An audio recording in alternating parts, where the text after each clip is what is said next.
kita salon lah. Tapi Aish, bos. Kan saya dah cakap kalau ada apa-apa masalah, saya repair free je. balah, kita pergi salon.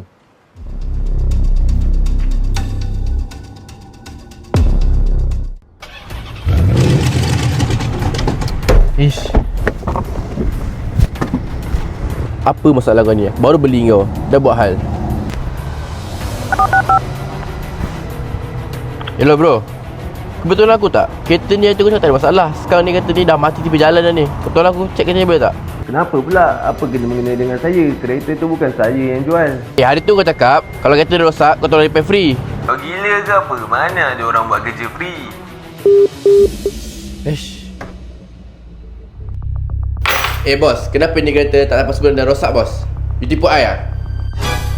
Kawan foreman you tu bukan kata tolong repair free ke? Kenapa cari I pula? Tapi ini kereta I beli dengan you. So you kena tanggung. Kawan you cakap ada masalah dia tanggung kan? You call je lah. Tapi sekarang ni call saya pun dah tak angkat. I suruh agak ini orang takkan tanggungjawabnya. Nasib baik, I suruh beri warranty untuk you. Masalah kereta you, I tanggung. Betul ke bos? Thank you bos. Tapi, satu benda, I kena nasihat you. Lain kali pilih kawan pun kena berhati-hati.